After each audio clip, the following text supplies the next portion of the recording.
All right, ladies and gentlemen, this is episode 5 of Foreign Tomb. Like always, I'm just going into this. I don't really have an agenda or anything planned. I just want to talk about things that I've been noticing lately and maybe get y'all's thoughts on it. So drop a comment, hit that like button, hit subscribe. We're about to hit, I don't know how many subscribers, but we have more subscribers today than yesterday, and that's an amazing feeling. So thank y'all. Yeah, man, so I guess let me just talk about what I've been up to since the last episode, which was it 2 days ago? Was it yesterday? I don't even know, man. I'm going to try to keep doing these at least like 3 times a week. I'm going to try to use it, like I said, as therapy almost for myself, you know? And some days it's harder than others. Like today, I just kind of feel like mentally foggy. I felt that way since I woke up today, though. So yesterday I went, I've been working out twice a day for those of you who don't know. And yesterday I went for a run around 4 o'clock, but I've been, like I said, trying to work out twice a day. So I went for a run around 4 o'clock, had a good run, ran 4 or 5 miles, something like that. And then 9 or 10 o'clock came around, and then I went for a walk, which is what I'll do because I can't run 5 miles twice a day. Like my feet get super fucking sore, and it's just real rough on my body. So a lot of times for one of the 2 workouts, I'll just do a walk instead of a run. So last night I did a walk, but I was listening to Dr. Andrew Huberman, who is one of my new favorite people to listen to. He's a neurologist and an expert in quite a few fields, it seems like, to me at least. And what he's not an expert in, he'll bring an expert on his show to explain things from an expert point of view. So he's got a great episode on weed. He's got a great episode on meditation, a great episode on the gut biome, which is the one that I watched last night. And I'm really starting to contemplate my diet more and just think about different ways that I can maybe improve my mood, my overall health. Mostly those 2 things. You know what I mean? I'm a very anxious person, a super anxious person, and I never used to be. And I firmly believe that I can fix it with my diet. And I'm starting to notice the older I get and the more that I play with diets and things like that, that they really do have a direct impact on the way that I feel mentally and emotionally. So I'm thinking about doing this carnivore diet, to be honest with you, but I don't know. First, before I try that, I'm just going to try cutting out all processed foods. So at the beginning of this year, or I don't know why I said the beginning of this year. So a few months ago, I started a no added sugar diet. So I haven't in the past, like probably 60 days or so. No, hell no. Probably, I don't even know how many days, bro, to be honest with you. 50, 60 days, somewhere in there. I haven't eaten any added sugar in foods. I'll eat sugars if it comes naturally in the food, you know. Like I literally just ate 4 bananas. Pause. But I ate 4 bananas just now, and I never eat that much bananas, so I don't know what's up with me. But I ate one, and then another one sounded good, and then another one sounded good, and then another one sounded good, and now I'm out of bananas. If there was a 5th banana, I might have ate 5. But what was I gonna say? So I'll still eat sugar, but I don't eat any processed sugar. And I honestly, it's not as big of a difference as you might think it would be. It's definitely a positive change in my mood and the way I feel and my energy. It definitely is, but it's not necessarily the night and day difference you would expect. And I have a couple theories on why that is, but the number one thing that I know, it's not even a theory, is because when it's hard to eat conveniently, especially when you cut out sugar. So then I end up, if I don't have a lot of time, if I don't feel like cooking, if I'm tired or something like that, I'll eat like a box of macaroni and cheese and hot dogs, and I love that meal. It's one of my favorite meals. But I'm like, bro, what's the point in cutting out all of this sugar if you're just gonna eat a fucking box of Kraft macaroni and cheese and hot dogs? Like, this shit's probably way worse for you than just eating a little bit of sugar would have been, you know? So that's my next step in trying to figure out what the fuck's wrong with me and how can I fix it. That's what I should have named this podcast. This should be this is episode 5 of What the Fuck's Wrong with Me and How Can I Fix It. This is your host Gringo, the MC, you know. But that's really what I'm on a mission to figure out, you know. I'm on a mission to figure out what the fuck's wrong with me and how can I fix it, because there's definitely things wrong with me, you know, or I wouldn't wake up anxious or in bad moods and stuff like that, or I wouldn't worry about shit as much as I do if there was nothing wrong with me. And there's definitely a way to fix it, because I don't wake up like that every single day, you know, and nobody can have 100% all good days. I don't know if that's possible. I think that that's part of life, and part of being human is just, you know, there's gonna be ups and downs, but I definitely feel like it could be a lot more stable than it currently is, or I could be a lot more stable than I currently am. Not that I'm like, I feel super unstable, or unstable. It's crazy because the word is unstable, but it's instability. Anyways, so yeah, I don't know. I'm about to cut out all processed stuff and see if I can do that for a month. I'm on like day 24 or 25 of no weed, and it's kind of rough.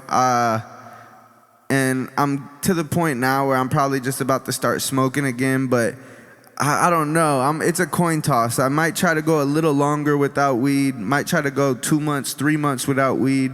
But I might just start smoking again on day 30. But I have to do 30 days. I set out to do 30 days, and I'm going to feel like a failure if I don't do 30 days. So, and differences from that, I do notice more. I do notice, like, I think more clearly. And I'm not saying like don't smoke weed, because I'm definitely gonna go back to smoking weed. But when I go back to smoking weed, I'm gonna try to smoke a lot less. Because it was for the past, 14 years pretty much, I smoked every chance I got. I wake up in the morning, I smoke weed. I smoke weed before lunch. After lunch, I'd smoke weed again, and it definitely affected my energy levels in a lot of ways and made me tired and lazy. It also made me ambitious and motivated in other ways too. So I don't like it's not like I'm trying to agree with the classic cliche like, oh, weed makes you lazy, because it's not that simple, because there's definitely been times where weed motivated me and was the reason why I got shit done. Especially some of the greatest things I've ever done with my life,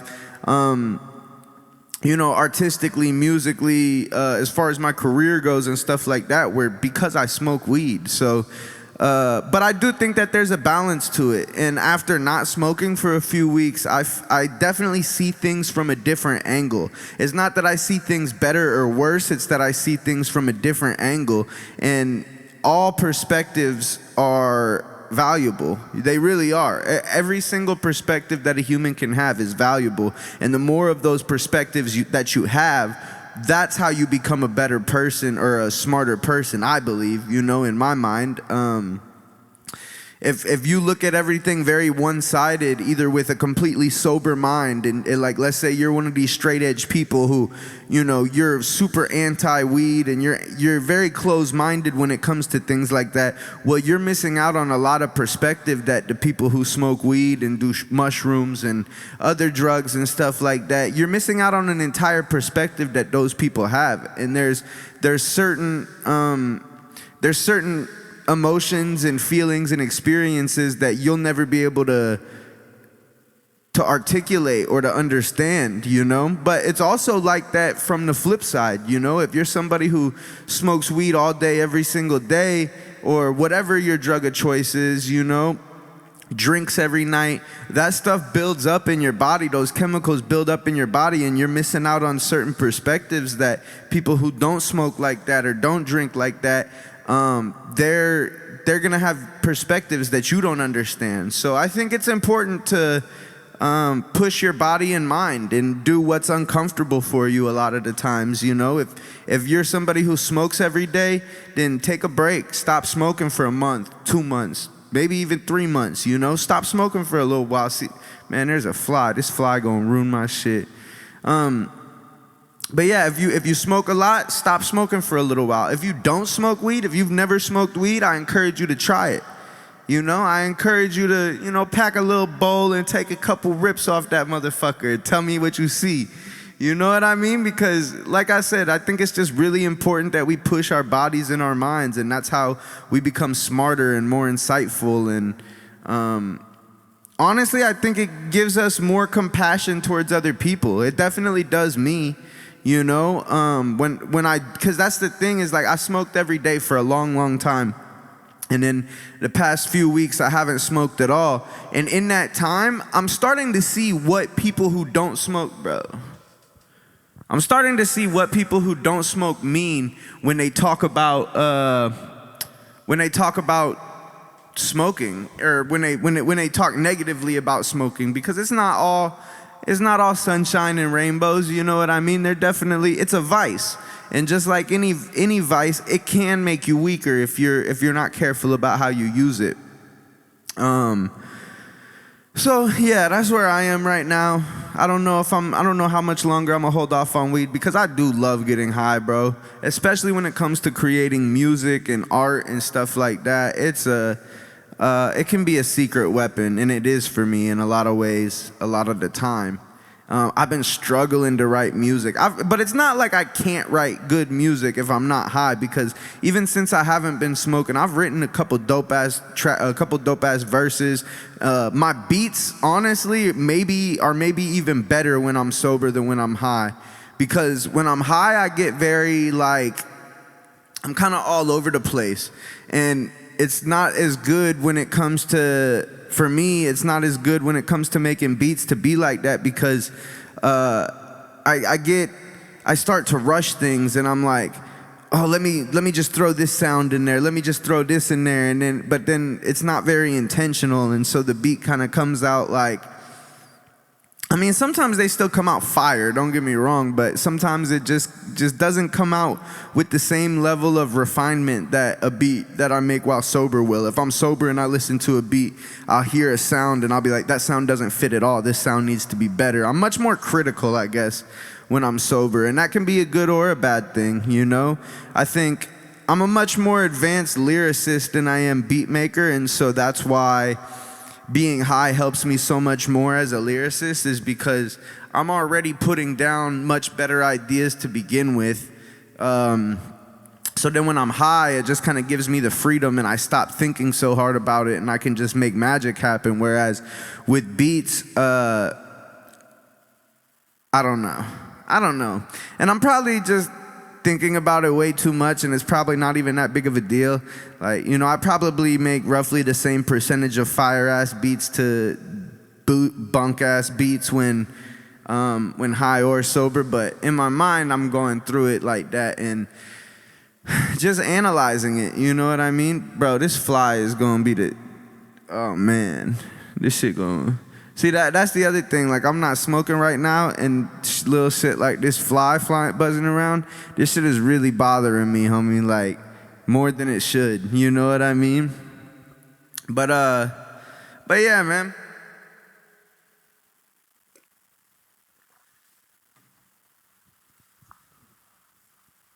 I also been trying to quit vaping too. Well, I have quit vaping. I haven't vaped in probably 5 days, somewhere in there, 5-6 days, something like that. But I'm not gonna lie, I have gotten a couple of Black and Milds from the gas station, and I know that's probably way worse than vaping. But for me, it's like, if I go get a vape right now, that's like getting an entire pack of cigarettes or something, because I'm gonna be able to hit that hoe as much as I want for the next few days or whatever. But the Black and Mild, I can buy one at a time. And I don't really like Black and Milds that much. I really don't. So I enjoy them, but it's one of those things, like, it'll be easier for me to quit Black and Milds than it would be to quit vaping if I got another vape. So I really should just cut it all out. But there's so much right now that I'm trying to cut out, all of my vices at once. And I don't want to just make it impossible on myself. I mean, I'm being more disciplined about my diet. I'm being more disciplined about vaping, about smoking weed, about all of this shit. And so, I just don't want to burn myself out or just not have any joy. And especially with the food thing, bro. Like, man, it becomes, I don't know, man. It's hard, bro. But I do believe it's for the greater good of my future and the people around me's future. And that's what makes it worth it, Trying to think of what else has been going on, man. I saw today that they said Adidas is going to continue selling Yeezy sneakers despite cutting ties with him. And to me, I'm just like, bro, y'all some hoes. Y'all are some hoes, bro. Y'all are bitches. If y'all are going to take this pious stance and be like, oh, we're putting our foot down, we're not going to be associated with Yeezy anymore, but then it's like, but we're gonna continue to sell his shoes and profit off of his shit. Like, bro, like, I just hate when corporate America does shit like that. Like, everything's all for show. You know what I mean? And on top of that, like, y'all probably just did it so that you could continue to profit off of him without cutting him in, or I don't know what their intentions were, but I just think it's some hoe ass shit. If you want to drop Yeezy, then drop Yeezy. You know what I mean? Drop it. Like, go make your own shit. You know what I mean? I don't respect that at all. I'm fucking with Nike, bro. I'm wearing Adidas right now, actually. I got some Adidas shoes on, but because I'm not the type of person, number one, I'm not in a financial position to go burn all of my Adidas shit. Some of this shit was expensive, and I like it, so, but I probably am going to be less supportive of the Adidas brand going forward, and not just because like, oh, I gotta support Kanye, so I'm not gonna support Adidas, but just because I really feel like they showed their true colors and they pulled some hoe ass shit. To be completely honest with you, like, they want the best of both worlds. They want to drop Yeezy without dropping Yeezy, And so now they're at the point where they're just like, we're just going to take his intellectual property and we're going to capitalize off of it while pretending like we don't fuck with him, but we still fuck with his ideas. Like, so how are you going to perpetuate and profit off of his ideas but claim that you're part of canceling him? That shit is so corny to me. You know what I mean? It's corny. And the way that the entire world is treating Kyrie Irving, fucking corny to me, bro. That shit is fucking corny to me, bro. Even if, like, I'm not saying to agree or disagree with Kyrie or Kanye. I'm just saying the way that they're going about canceling him is fucking corny, bro. Fucking cornballs, bro. It makes me not want to fuck with nobody, because it's just like, y'all are virtue signaling. That's all y'all are doing. Y'all don't actually give a fuck. You don't care. You know what I mean? Like, oh man.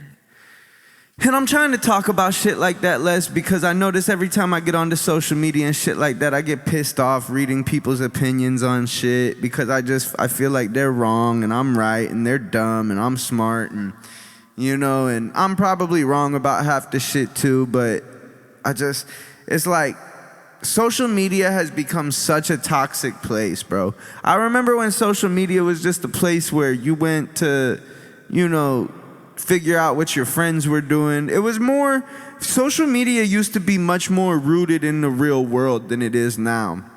And I feel like it's lost its connection with the real world. It's almost like social media is a different world than the real world. And the things that people are dealing with in real life and the things that people are dealing with on social media are two completely different things. You know what I'm saying? Like, in real life, the things that bother you aren't the same things that bother you on social media. They're just not. Like, in real life, people got real life problems they're worried about, In real life, people are worried about their health, their loved ones, they're worried about their jobs. They're worried about, things that actually affect them directly.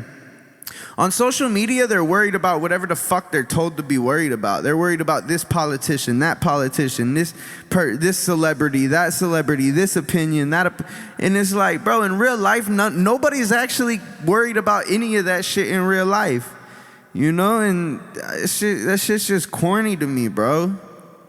Shit's fucking corny to me, bro. Fuck, I look like getting on social media and being worried. Even the Kanye shit, like I got so worked up over that, and then I realized I was like, bro, you don't actually care. You know, I don't care about that shit, bro. I don't. I care about my family. I care about, you know, my friends. I care about the music I make and the people who are fans of my music. So what the fuck am I sitting here on the internet getting worked up about Kanye for? You know what I mean? Like, and yeah, I have an opinion on the situation, but at the end of the day, it doesn't fucking matter or make a difference. My opinion on all of that shit doesn't fucking matter to you or to me. You know what I mean? And anybody, like, it's just, I'm so tired of it. I'm so tired of just having to pretend to care about everything and everybody else pretending to care about everything, and just, it's like, bro, I wish that we could just shut off social media for like a month. But, and you know, the saddest part about it is I think there's gonna come a time where that does happen. Where I don't know if that the internet will necessarily get shut off, but I think that there's gonna come a time where some type of tragedy happens that makes the world forget about social media. I don't know what it's gonna be. I don't know when it's gonna be. I don't know how long it's gonna be for, but I think something catastrophic is gonna happen, and everybody's gonna forget that the internet exists for a little bit. And I think that it's gonna be a very painful event, but I think that it's gonna be something that needed to be done, because we need social media taken away just for a little bit, you know? And I know I don't wanna sound hypocritical, because I'm on social media more than almost anybody I know. You know, I'm on social media just as much as you, if not more. But it's just, man, I guess there's no good answer. I don't have the answer, Sway. You know what I mean? I just know that we're headed in a really weird direction with this shit, and I wish that we could ground ourselves a little bit more. And I love social media. I just wish that it was rooted in reality more. I love all of the sites, honestly. I love Facebook. I love Instagram a lot. Instagram's actually one of the least toxic ones. As weird as that might sound, I feel like Instagram has some of the least toxic behavior and effects on people, because it's all pictures. Like, and I do think maybe it's toxic to scroll through Instagram and see these people living these, you know, extravagant lifestyles, and these women with perfect bodies that they achieved through surgery, and these buff-ass men who are on steroids and shit like that, because maybe it does give us a somewhat unrealistic set of expectations for ourselves, or maybe, you know, it's something that's unachievable for a lot of people. But at the same time, I don't think it's all bad. You know, I don't know that that's all bad.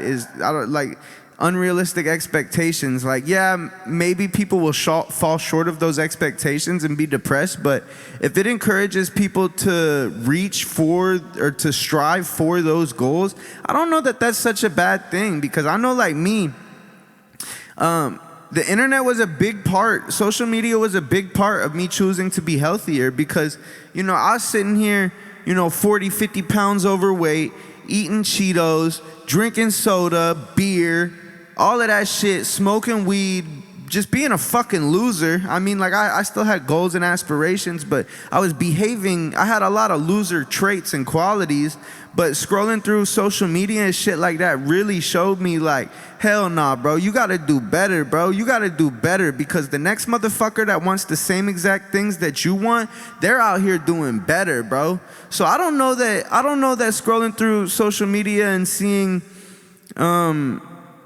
the best of the best all the time is really that bad of a goal.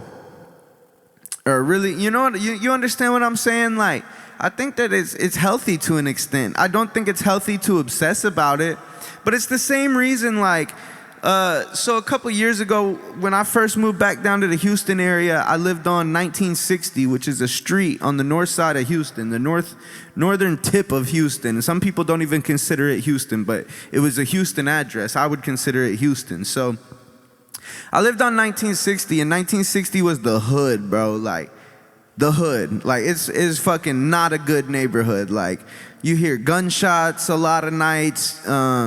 We had bodies dumped on the street that I lived. Like, I lived off a side street that, you know, butted up against 1960. We had a body dumped on our street one night.